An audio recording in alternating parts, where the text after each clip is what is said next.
Hello दोस्तों, नमस्कार। कैसे हैं आप लोग? आशा है कि आप लोग बहुत अच्छे होंगे। चलिए दोस्तों, आज बात करेंगे यूजीसी नेट पेपर सेकंड, जो कि आपका ऑप्शनल सब्जेक्ट है कॉमर्स। कॉमर्स में आज दोस्तों बात करेंगे आपका ऑडिट एंड अकाउंटिंग के बारे में। तो कल हमने ऑडिट और अकाउंटिंग के बारे में बेसिक कुछ बात किया था। आज हम बात करेंगे फाइनेंशियल अकाउंटिंग के बारे में। फाइनेंशियल अकाउंटिंग है क्या? देखिए, ये क्या करता है, जो आपका व्यवसाय बेसिक चीज़ है फाइनेंस, जो पैसे में लेन देन होती है अकाउंट ओनली में, उसको क्या करता है, एक प्रकार से लेखन करता है। लेखन मीन्स अकाउंटिंग का लेखन करने वाला, लेखन करना जैसे कोई चीज़ आपने बेचा या कोई चीज़ खरीदा, तो क्या करता है, एक रफली तरीके से क्या करता है, उसको लिखता है। फिर उसके आधार पे क्या करता है, अपना एक बुक बनाता है, तैयार करता है 1 साल का, कि भाई कितना हमारे पास माल बिका है और कितना हमने खरीदा है, या कितना उधारी है, कितना नगद है। यहीं से शुरुआत होता फाइनेंशियल अकाउंटिंग का बेसिक शुरुआत। अब इसमें हम लिखते क्या क्या, जिसको बोलते हैं फाइनेंशियल अकाउंटिंग। अब इसमें हमें फाइनेंशियल मीन्स होता वित्तीय, फाइनेंशियल मीन्स वित्तीय, और अकाउंटिंग मतलब लेखन करना। जो भी आप व्यापार कर रहे हैं, जो भी आपका लेन देन चल रहा है, उसका आप क्या करते हैं, लेखन करें। लेकिन इसमें हमें क्या क्या पढ़ना होता है, एक एक पॉइंट पर बात करते हैं। पहला आपका होता है बुक कीपिंग। बुक कीपिंग, अब बुक कीपिंग मीन्स क्या होता है, जो आप एक किताब में लेखन करते हैं। दूसरा आपका होता है जर्नल एंट्री, जर्नल एंट्री। तीसरा आपका होता है लेजर, मतलब अकाउंट्स जो आप बनाते हैं 3 अकाउंट। इसमें आप बनाए कितने अकाउंट, अभी एक एक करके बात करते हैं। फिर उसके बाद आपका आता है ट्रेडिंग अकाउंट, ट्रेडिंग अकाउंट। फिर उसके बाद आता है आपका profit and loss account, profit and loss account. और उसके बाद आता है आपका एडजस्टमेंट,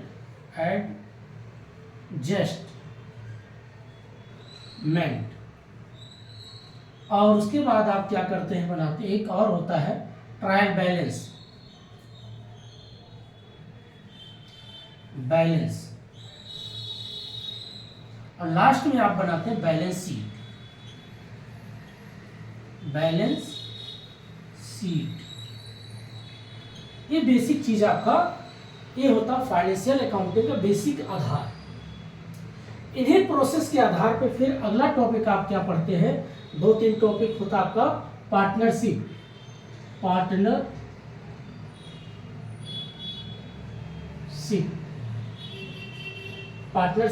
जिसमें आप क्या क्या इसमें पढ़ेंगे, एडमिशन,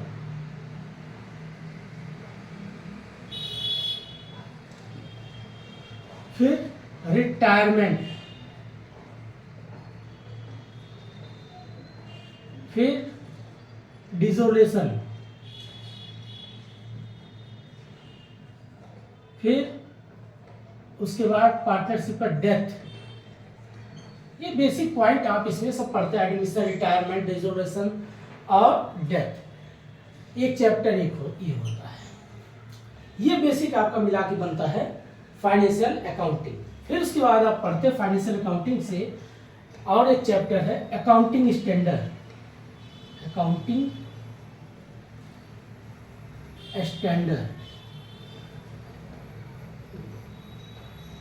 फिर उसके बाद आप पढ़ते हैं प्रिंसिपल ऑफ अकाउंटिंग,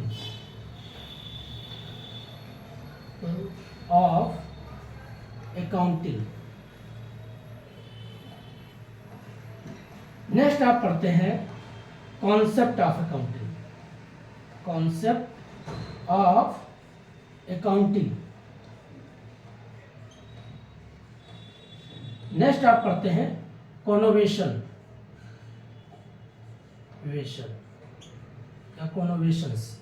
ये बेसिक चीज आपको होता है अकाउंटिंग का टर्म।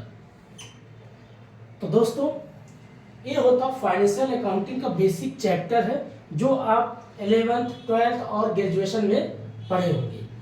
अब बात करते हैं, पहले शुरुआत किस पे करेंगे, बुक कीपिंग के ऊपर। बुक कीपिंग क्या कहता है, जो भी आप शुरुआत में मान लीजिए किसी के अकाउंट नहीं आता है तो आप क्या करते हैं कि जैसे कभी का आप एक रफ बनाइए, रफ मतलब एक जैसे रफली एक कापी बनाइए, तो उसमें आप लिखते होंगे एक साइड में date, particular amount, particular amount. ये क्या होता है, आप एक लिखते हैं कि श्याम ने 2 तारीख को जो है माल उधार लेके गया, तो आपने क्या किया, बारहवीं में माल बेच दिया।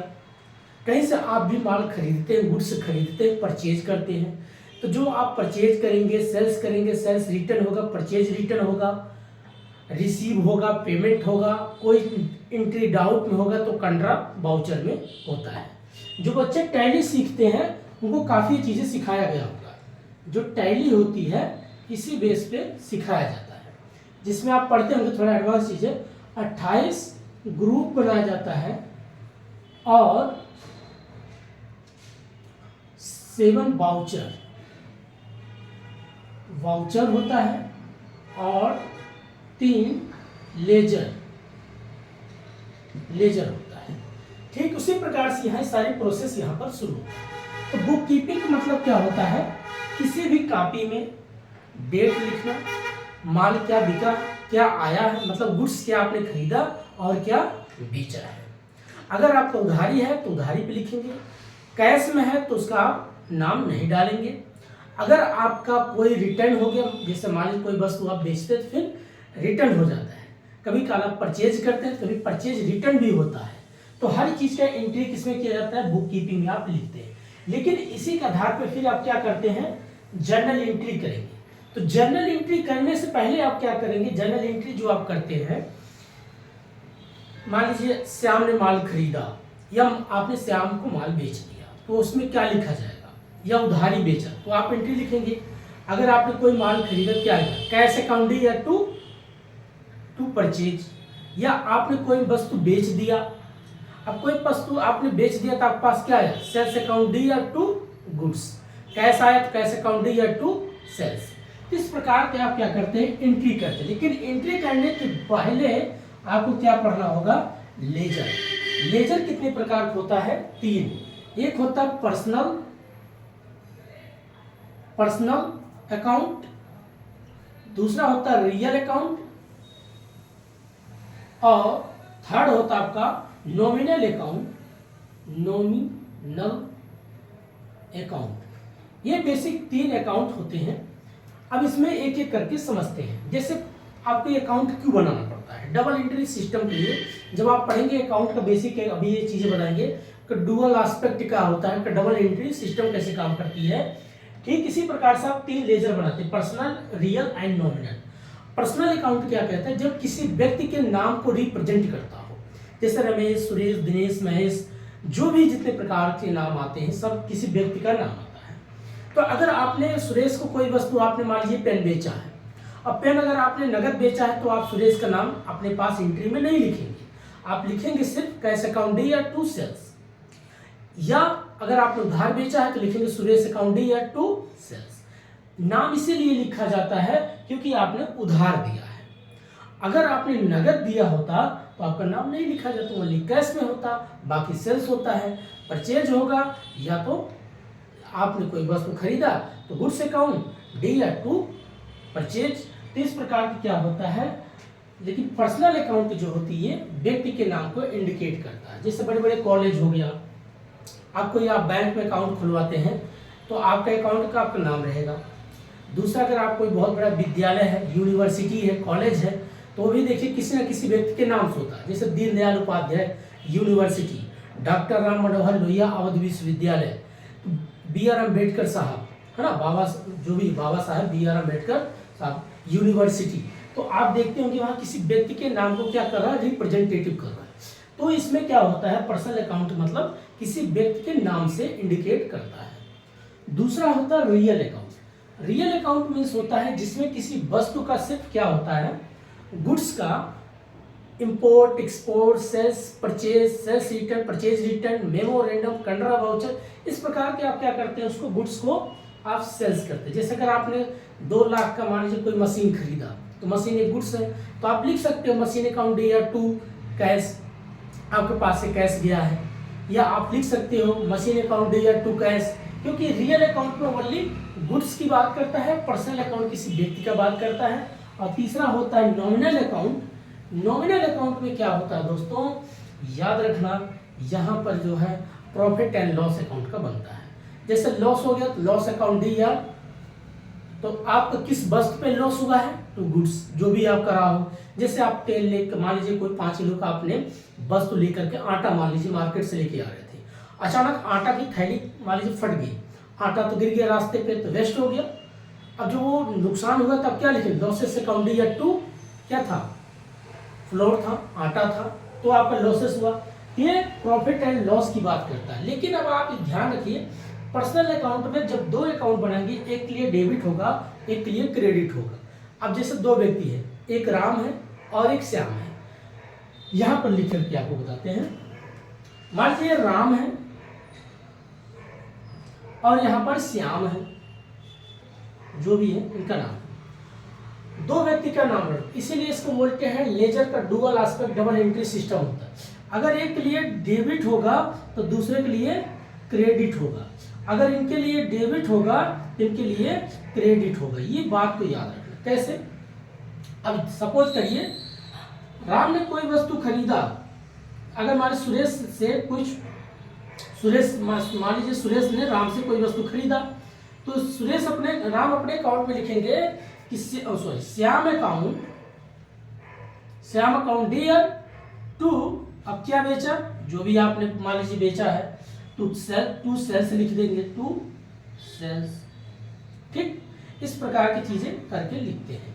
अब अगर इन्होंने मान लिया अगर कोई वस्तु उधार खरीदा है, तो ये अपने अकाउंट में क्या लिखेंगे, अब उधार लिए, या आप लिखेंगे बोरे या गुड्स अकाउंट डियर। अब पैसा किनको देना है, टू राम। याद रखना, हर एक व्यक्ति अपने अकाउंट को, अगर ये अपने अकाउंट में इनको डेबिट कर रहे हैं, ये अपने अकाउंट में क्रेडिट करेंगे। तो ये एक दूसरे क्या होता है, इससे पता चलता है, इससे ये पता चलता है कि ठीक है, मैंने अगर उधार लिया है तो मैं मान लीजिए उधार कोई वस्तु अपने पास गुड्स लाया, लेकिन जिनके पास उधार है वो मैं उनके लिए डेबिट हूँ और वो मेरे लिए क्रेडिट है। ये पॉइंट को याद रखना। इसलिए डबल एंट्री सिस्टम के माध्यम से क्या करता है, पर्सनल रियल नॉमिनल अकाउंट बनाया जाता है। आप लोग पढ़े होंगे। तीसरा बात करते हैं ट्रेडिंग अकाउंट। अब इसी के आधार पे आप ट्रेडिंग अकाउंट बनाते हैं। ट्रेडिंग अकाउंट क्या करता है, डेबिट साइड में जितने होते हैं सब डायरेक्ट खर्चे होते हैं, और क्रेडिट साइड में कुछ जैसे सेल्स, रिटर्न या प्रॉफिट, ये चीजें लिखा जाता है। प्रॉफिट एंड लॉस अकाउंट क्या करता है, ये ओनली आपका इनडायरेक्ट खर्चे को इंडिकेट करता है, जो इनडायरेक्ट खर्चा होता है। अब इनडायरेक्ट खर्चा कैसे है, मान लीजिए आपने कोई बहुत बड़ा बिजनेस चला रहे हैं, तो कभी कभार आप देखते हो कि पंखा खराब हो गया, फैन खराब हो गया, एसी खराब हो गया, फ्रिज खराब हो गया, तो आप उनको बनवाते हैं। तो इनडायरेक्टली कुछ ना कुछ छोटे मोटे जो खर्चे चलते रहते हैं।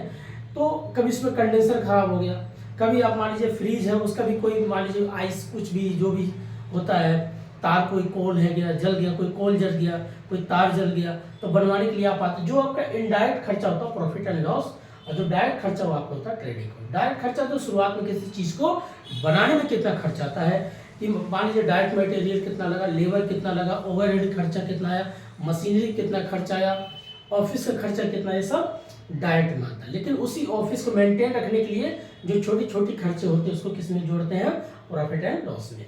फिर इसी के अकाउंट पे हम एडजस्टमेंट चेक करते हैं कि कोई डाटा, कोई एंट्री गलत तो नहीं है। चेक करने के लिए कभी काल होता है डाटा एंट्री का तो मान लीजिए एक होता है कि आप कभी गणितीय विधि से कोई डाटा गलत कर देते हैं, जहाँ 1000 लिखने था 500 लिख दिया, या कहीं 500 लिखना था आपने उसको 5000 बना दिया। बाय मिस्टेक होता है एक डिजिट का, एक जीरो का, तो उसको आप किससे चेक करते हैं, ट्रायल बैलेंस से। ट्रायल बैलेंस क्या करते हैं, इसको चेक करते हैं। एडजस्टमेंट मतलब ये होता है कौन सी योजना, समाज योजना, कौन सी पॉइंट ऐसा गलत जगह तो नहीं एंट्री हो गई है, इसको एडजस्टमेंट बोलते हैं। लेकिन ट्रायल बैलेंस क्या करते हैं, हम चेक करते हैं trading account, profit and loss कि कौन सी एंट्री सही है कि गलत है, ये चेक करेगा एडजस्टमेंट। लेकिन ट्रायल बैलेंस हम चेक करेंगे उसकी डिजिट, उसकी डाटा। लेकिन बैलेंस शीट क्या होता है, लास्ट में जब बैलेंस शीट बनता है तो बैलेंस शीट यही शो करता है, व्यापार की स्थिति बताती है, व्यापार के पास जो भी एक साल के अंदर व्यापार कर रहा है तो चेक करेगा भाई कि व्यापार की स्थिति क्या है, इनके पास उधारी कितना है, इनके पास कैश कितना है, इनके पास दायित्व कितना है। अब इसको इंग्लिश में बोलेंगे, कितने इनके पास फिक्स्ड एसेट्स हैं, कितने इनके पास करंट एसेट्स हैं, कितने इनके पास फिक्स लायबिलिटी है, कितने इनके पास करंट लायबिलिटी है। अगर सही सब चीज़ें हैं, ठीक है, व्यापार में कुछ उधारी भी होता है, कुछ कैश भी चलता है, कहीं व्यापार की स्थिति सही है। अब पता चला वो सब उधारी चल रहा है तो व्यापार की स्थिति ठीक नहीं है। अगर आपको पता चला हर एक चीज़ कैश में चल रहा है तो इसका मतलब ये लोगों को लगेगा कि आपकी व्यापार बहुत अच्छी चल रही है, आपकी गुडविल बहुत अच्छी है। अगर आपको पता चला कस्टमर को आप बुला के माल बेच रहे हैं, इसका मतलब आपका मार्केट में कोई गुडविल नहीं है, कोई नाम नहीं है। आप कस्टमर को बुलाते हैं, इसका मतलब आपके बस में कोई दम नहीं है, क्वालिटी नहीं है। तो बैलेंस शीट क्या करती है, व्यापार की स्थिति को बताती है कि आपके व्यापार की स्थिति मतलब ज़्यादा लायबिलिटी में चल रहा है या कैश में चल रहा है, या उधारी चल रहा है या कैश में चल रहा है, कितने आपके पास संपत्ति बची है, फिक्स्ड एसेट्स कितने हैं, कितने कैश है, लिक्विड के रूप में बैंक में क्या, बैंक में कितना पैसा है, आपके पास कितना पैसा है, डेटर कितने आपके पास है, क्रेडिटर कितने आपके पास है, देनदारियां कितने हैं, लेनदारियां की सारी पॉइंट को दर्शाता है बैलेंस शीट। तो ये बेसिक चीज आपका शुरुआत होता है फाइनेंशियल अकाउंटिंग है। अब ये पढ़ते हैं जो पार्टनरशिप एक चैप्टर आता है, ये क्या करता है दोस्तों। पार्टनरशिप में कुछ नहीं है, 2 व्यक्ति होते हैं, 3 व्यक्ति हो सकते हैं, 4 व्यक्ति हो सकते हैं, 10 व्यक्ति हो सकते हैं, जितना आना चाहो जोड़ सकते हो। लेकिन पार्टनरशिप एक एक्ट होता है, पार्टनरशिप का एक एक्ट है 1932 पार्टनरशिप एक्ट। 1930 तो सेल्स अकाउंट है, 1932 पार्टनरशिप एक्ट। ये क्या कहता है, इस एक्ट के अधीन पहले एक डीड जारी करना पड़ता है। डीड एक बहुत जरूरी होता है। अगर आपने उस एक्ट के अधीन के अकॉर्डिंग आपने कोई अगर डीड नहीं बनाया है, क्योंकि बेसिक जो इंपॉर्टेंट बात यही बोलता है कि अगर आप व्यापार करें तो आपके पास पहले डीड होना बहुत जरूरी है। डीड क्या करता है, 2 लोग मिल करके जब काम करते हैं तो उसमें एक लिखित होता है, भाई कितना आपने शेयर लगाया, कितना मैंने शेयर लगाया। शेयर मतलब अपना अपना हिस्सेदारी। मान लीजिए मैं 50 लाख लगाया, उन्होंने 30 लाख लगाया, तो ये नहीं होना चाहिए कि दोनों का अगर पार्टनरशिप है तो प्रॉफिट होगा इक्वल में बांटना। ये मत देखना कैपिटल कि मैंने ज़्यादा लगाया उन्होंने कम लगाया तो उनको प्रॉफिट, क्योंकि आप पार्टनरशिप है तो पार्टनरशिप में हर व्यापार बराबर की होती है, इसीलिए उसका नाम है होता पार्टनरशिप। पार्टनर मतलब दोस्त, मतलब आपस में साझेदारी। तो अब देखिए दोस्तों, शुरुआत में जब पार्टनरशिप 1-2 लोग मिल करके काम करते हैं तो उससे पहले जो लिखित होता है डीड में कम से कम 6% आपका बेसिक चीज होना बहुत जरूरी, पैसे की। ऐसा नहीं है कभी काल आपने डीड नहीं रखा है, डीड में हर एक शर्तें होती हैं, कभी काल कोई बेईमानी नहीं कर सकता, कोई करप्शन नहीं कर सकता है, इसलिए डीड पहले बहुत जरूरी होता है। डीड के आधार पर तब आपकी ये सारी प्रक्रिया शुरू होती है। पार्टनरशिप का अगर एडमिशन होता है, मान लीजिए 1/2, 1/3, तो ये आप जोड़ते हो। पार्टनरशिप रिटायरमेंट होता है तो 1/2 माइनस 1/3 तो उसको घट जाता है। पार्टनरशिप का डिसोल्यूशन रिटर्न होता है 1/2 माइनस 1/3। पार्टनरशिप का डेथ हो जाता है, तो यहाँ डेथ का मतलब है कि भाई यहाँ पर घटेगा, माइनस नहीं होगा, बल्कि जो इसके अगर कोई परिवार का कोई होगा बच्चा, कोई परिवार का बच्चा होगा, कोई इसकी बीवी होगी, तो भी उसकी हिस्सेदारी बन सकती है। तो ये सारी पॉइंट किस में लिखा जाता है, डीड। तो पार्टनरशिप का ऐसे क्या होता है, कभी जुड़ता है कभी घटता है। जुड़ेगा कब, जब 2 लोग मिलकर काम करेंगे। घटेगा कब, कोई डिसोल्यूशन करके, विघटन करके घर वापसी करता है, तो उसका हिस्सेदारी जितना होगा भाई ले लो और आप निकल जाओ, ये चीज़ होता है। कोई पार्टनरशिप रिटायरमेंट लेना चाहता है तो अपना जितना हिस्सेदारी भैया ले लो, निकल जाओ। तो जब ले करके जाएगा तो माइनस करना पड़ेगा, और जब शुरुआत में आएंगे तो प्लस करके बढ़ेगा। और जब प्रॉफिट को बांटा जाएगा तो उस प्रॉफिट का रेशियो जो होता है, या कभी काल कैपिटल के आधार पे हम रेशियो बनाते हैं, उस कैपिटल के आधार पे रेशियो बनाएंगे, कितने समय के लिए कितना प्रॉफिट होगा, उस प्रॉफिट को हम क्या करेंगे, तीनों पार्टनर के एक अनुपात में बांट देते हैं। तो बेसिक कॉन्सेप्ट होता है पार्टनरशिप चैप्टर का, ठीक है। अब बात करते हैं अकाउंटिंग स्टैंडर्ड। अकाउंटिंग स्टैंडर्ड क्या कहता है, जो भी एक रूल है, एक नियम है, जैसे आप गुडविल पढ़ते हो, या आपने पार्टनरशिप पढ़ते हो, या आपने पढ़ा होल्डिंग कंपनी सब्सिडरी कंपनी पढ़ते हो, या वैल्यूएशन ऑफ शेयर पढ़ते हो, तो अकाउंटिंग स्टैंडर्ड क्या कहता है, एक अकाउंटिंग का बेसिक मेजर है, पैमाना है। इसके आधार, इस नियम के आधार पे आपका कैलकुलेशन करना पड़ेगा, मेथड लगाना पड़ेगा। जैसे कहने का मतलब है, जिस देश को चलाने के लिए संविधान की आवश्यकता पड़ती है, जैसे मान लीजिए मेरे पास एक संविधान की बुक है, तो ये जैसे बुक है, इससे क्या होता है सारे सभी रूल सभी नियम इससे हम पढ़ते हैं और इससे जागरूकता अपना समझते हैं कि हर व्यक्ति फंडामेंटल राइट क्या है, ड्यूटीज क्या है।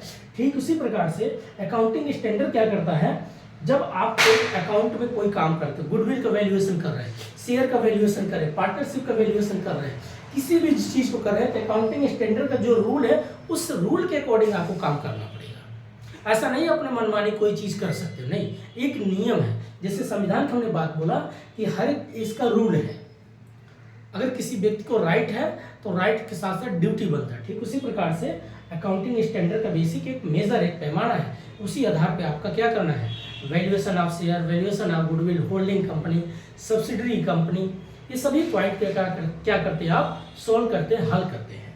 नेक्स्ट पॉइंट आप होता है प्रिंसिपल ऑफ अकाउंटिंग। अब अकाउंटिंग के एक प्रिंसिपल होते, एक सिद्धांत होता है।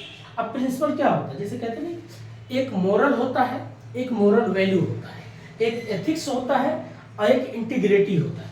ठीक उसी प्रकार से प्रिंसिपल ऑफ अकाउंटिंग के क्या है, एक इसका सिद्धांत है। जैसे हर एक व्यक्ति का अपना एक सिद्धांत, एक दायरा है। बोलते हैं कि देखिए भाई मेरा दायरा है, मैं ज़्यादा अगर किसी से मिलूंगा या किसी पास बैठूंगा तो मेरा वैल्यू कम हो जाएगा, तो मैं उतनी बात करूंगा जितना मेरी आवश्यकता है, जितनी मेरा नीड है, ना उसको दुखी होना पड़े ना मुझको दुखी होना पड़े। ये पॉइंट क्या करता है, ठीक उसी प्रकार से अकाउंटिंग का एक बेसिक प्रिंसिपल है, एक सिद्धांत है कि इतने ही आप मेथड का यूज कर सकते हैं, इसी दायरे में आप काम कर सकते हैं।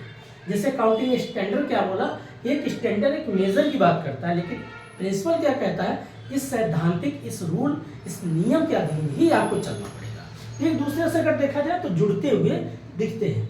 अगला पॉइंट बात करता है कॉन्सेप्ट ऑफ अकाउंटिंग। अब कॉन्सेप्ट ऑफ अकाउंटिंग क्या होता है दोस्तों, कॉन्सेप्ट ऑफ अकाउंटिंग बेसिक चीज क्या कहता है, जैसे आपने व्यापार में पढ़े होंगे, गोइंग कंसर्न क्या है, कंसिस्टेंसी क्या है, अक्रूवल क्या है, डुअल एस्पेक्ट क्या है, मनी मेजरमेंट कॉन्सेप्ट क्या है, कॉस्ट कॉन्सेप्ट क्या है। ये बेसिक चीजें क्या करता है आपका कॉन्सेप्ट ऑफ अकाउंटिंग, उसको एक एक पॉइंट को एनालिसिस करके बताता है। जैसे एक पॉइंट थोड़ा बताते हैं, गोइंग कंसर्न क्या है। अब गोइंग कंसर्न का मतलब है अगर आपने कोई व्यापार शुरू कर दिया तो रुकना नहीं चाहिए, चलता रहेगा 1 ईयर तक, 10 ईयर तक, 20 ईयर तक, जितना आप चलाओ। तो गोइंग कंसर्न मतलब है व्यापार की एक बेसिक मेजर है। तो ये पॉइंट कहाँ से आता है, अकाउंटिंग स्टैंडर्ड से या अकाउंटिंग प्रिंसिपल से।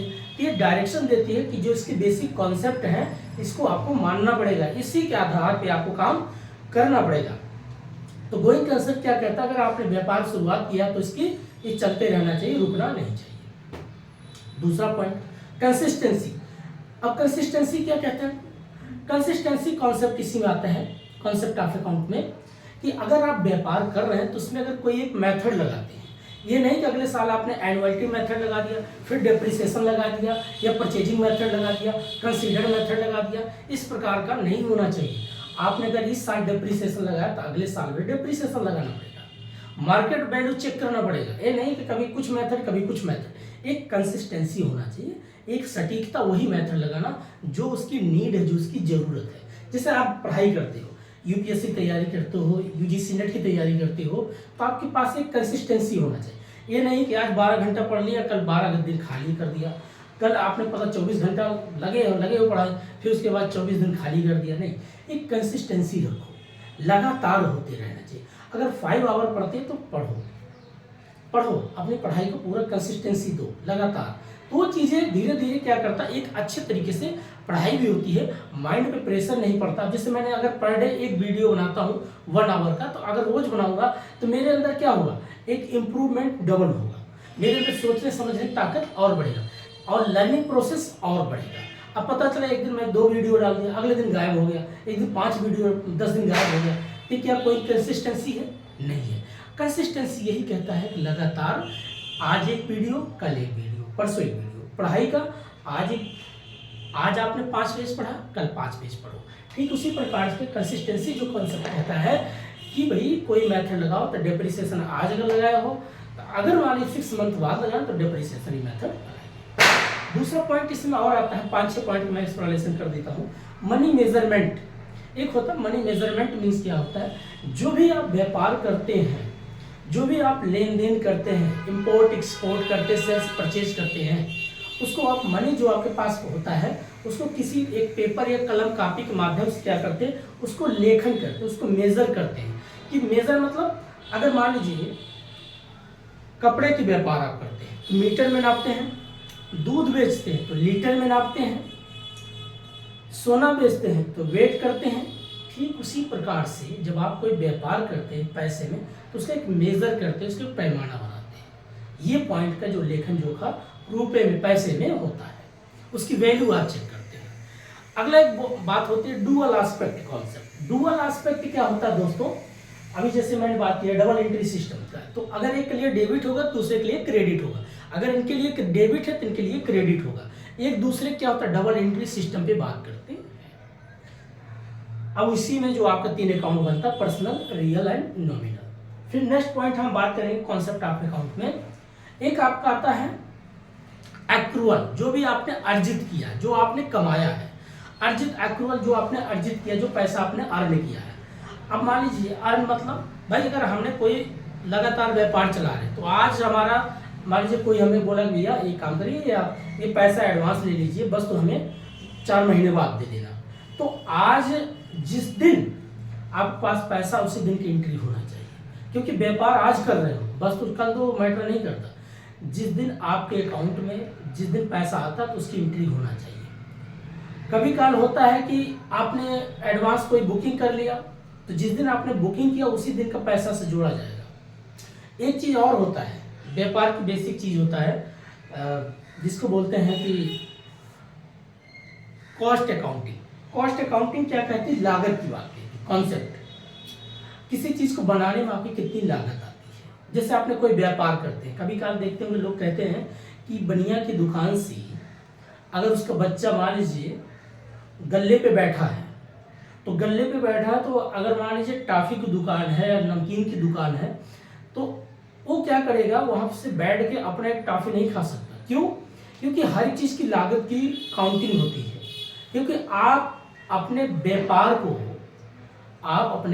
व्यापार में बैठ करके सभी चीज का काउंटिंग होता है।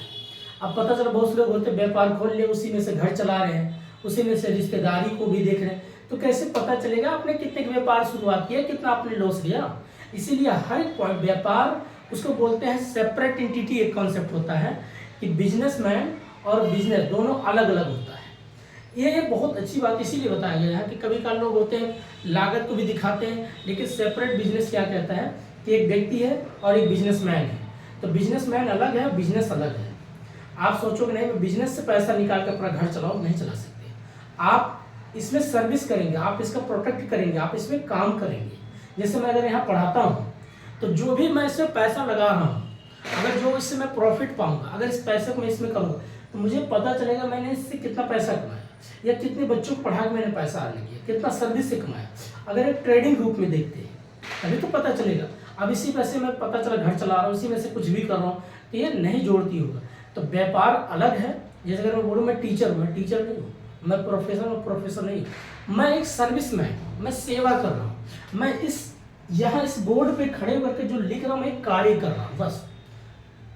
कोई व्यक्ति बोले कि मैं ड्राइवर हूँ, ड्राइवर नहीं, वो ड्राइवर का वर्क करता है। कोई प्रोफेसर बोले मैं प्रोफेसर हूँ, प्रोफेसर नहीं है, वो बस एक टीच कर रहा है, वो लोगों को पढ़ाता है, गाइड करता है, वो जो सीखा है ये वर्क करता है।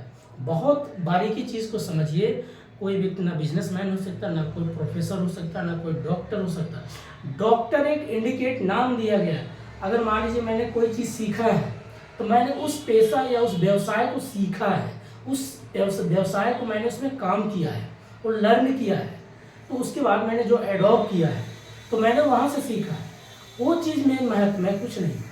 कल मैं नहीं रहूँगा तो मेरे महत्व है कुछ नहीं, तब भी उसका नाम रहेगा कि नहीं रहेगा। ये पॉइंट को समझना बहुत जरूरी है, जिसको बोलते हैं separate of business entity concept. तो separate of business entity concept यही कहता है कि भाई बिजनेसमैन और बिजनेस बहुत अलग होता है। तो कॉस्ट जो कॉन्सेप्ट वही बात करते हैं, आप कोई व्यवसाय करते हैं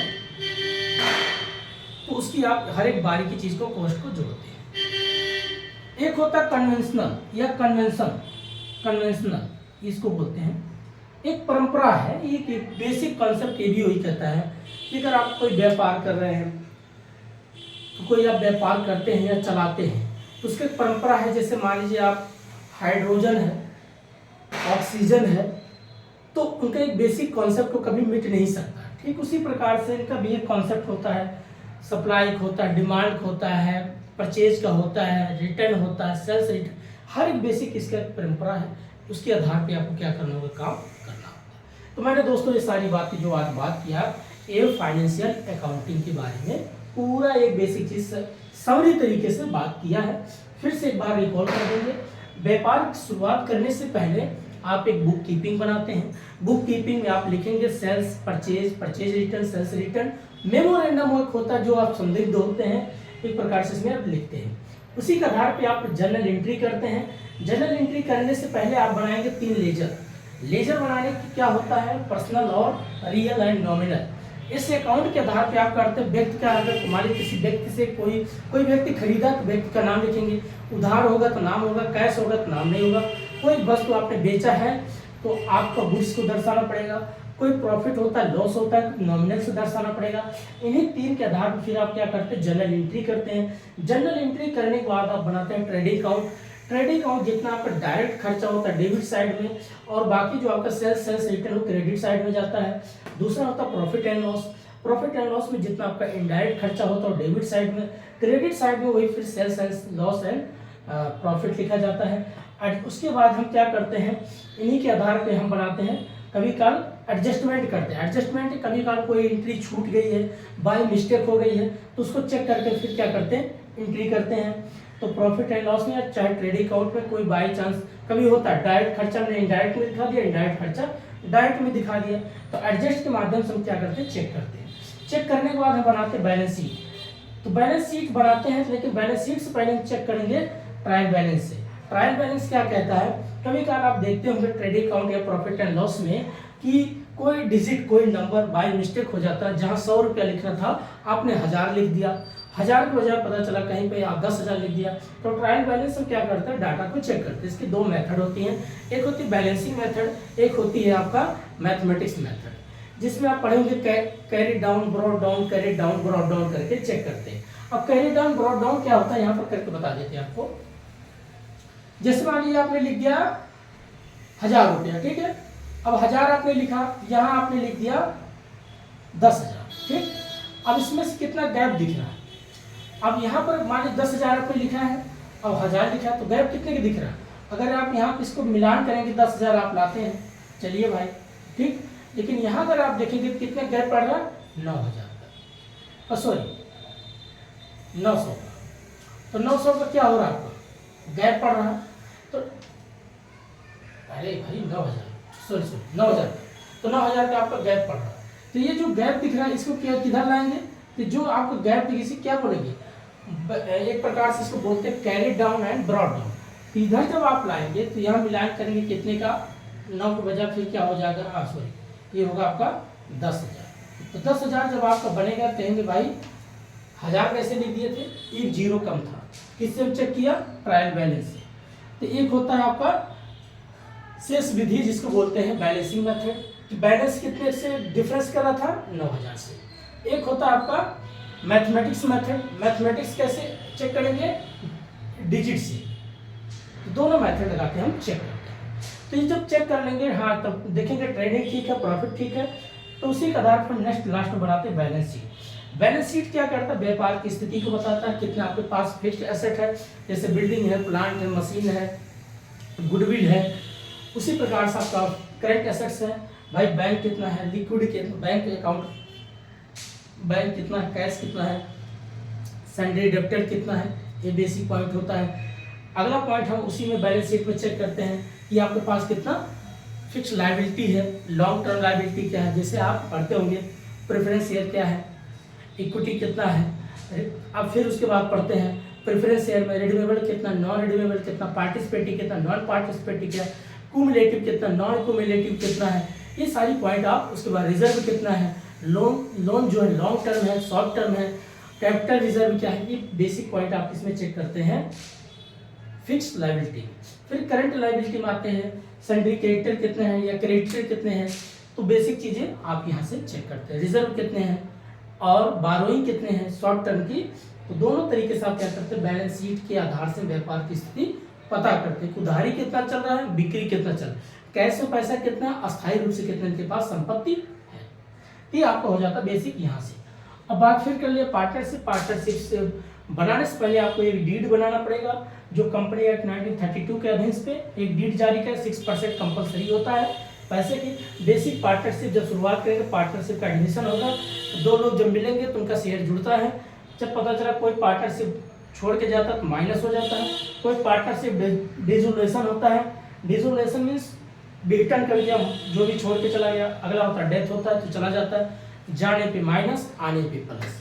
प्रॉफिट जो बचता है कैपिटल के रेशियो पे बनाया जाता है, उसी पे जो उनका पैसा बनता है उस रेशियो में बढ़ जाता है। कभी कभी कोई पार्टनरशिप बाय मिस्टेक कोई गलती करता है कि नहीं मेरा इतना शेयर उतना शेयर, इस डीड के आधार पे क्या होता है, कोर्ट में बहस चलती है, इसी के आधार पे अगर कोई गलती करता तो उस पर कार्रवाई किया जाता है। फिर हमने पढ़ा अकाउंटिंग स्टैंडर्ड क्या है, प्रिंसिपल अकाउंटिंग क्या है, कॉन्सेप्ट ऑफ अकाउंटिंग और कन्वेंशन अकाउंटिंग क्या है। अकाउंटिंग स्टैंडर्ड बेसिक जैसे एएस आप पढ़ते होंगे, एएस 4 क्या है, एएस 14 क्या है, 24 क्या है। अब एएस में कई चीज़ आता है, इनकम टैक्स से चैप्टर आएगा, इनकम टैक्स में आपका हाउस प्रॉपर्टी कौन सा टैक्स लगेगा, या आप सैलरी पे कितना लगेगा, बिजनेस प्रोफेशनल पे कितना लगेगा, कैपिटल गेन पे कितना लगेगा। एक एक रूल अलग अलग बना आपने पढ़ेंगे। 88D, 88C, 88G ये क्या है, एक्ट है। इसी एक्ट के आधार पे क्या करते हैं, अकाउंटिंग स्टैंडर्ड के आधार पे आप पूरा रूल लगाते हैं, नियम को चेक करते हैं कौन सा मेथड सही है, किस मेथड के अनुसार क्या वो एक्ट उस पर इम्प्लीमेंट हो रहा है कि नहीं हो रहा है।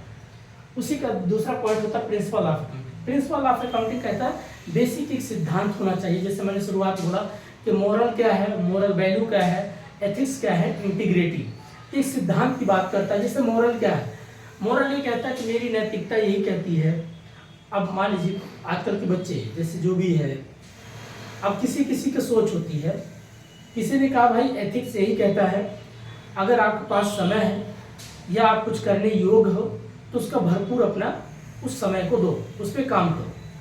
लेकिन अब पता चला एथिक्स तो ये कह दिया, लेकिन आपकी मॉरल वैल्यू कह रहा है नहीं, थोड़ा रिश्तेदारी भी घूमना चाहिए, घर भी जाना चाहिए, माँ बाप से भी मिलना चाहिए।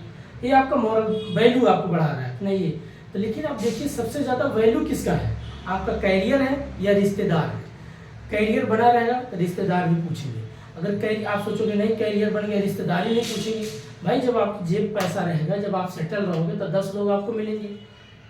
टू द पॉइंट, आप अगर आज उधारी किसी से आज उनसे मांगो, कल उनसे मांगो, कल उनसे मांगो, एक बार दो बार कोई दे देगा, उसके बाद सब हाथ उठा लेंगे, तो आपकी वैल्यू क्या हो जाएगी, घट जाएगी ना। इसी प्रकार से प्रिंसिपल ऑफ अकाउंटिंग क्या कहता है, इनका एक नियम है, एक रूल है, उस सिद्धांत पे मेथड को लगाते रहना चाहिए। ये नहीं कभी कुछ कर दिया कभी कुछ कर दिया, ऐसा करेंगे तो सिद्धांत ठीक नहीं बैठेगा। कॉन्सेप्ट ऑफ अकाउंट हमने बात किया, जिसमें बेसिक कॉन्सेप्ट होता है गोइंग कंसर्न क्या, कंसिस्टेंसी क्या, अप्रूवल क्या, डुअल एस्पेक्ट क्या है, एंटिटी कॉन्सेप्ट क्या है, सेपरेट ऑफ कॉन्सेप्ट क्या है, कॉस्ट ऑफ अकाउंटिंग क्या है, मनी मेजरमेंट कॉन्सेप्ट क्या है। ये बेसिक चीज़ें आपका कॉन्सेप्ट ऑफ अकाउंटिंग बात है।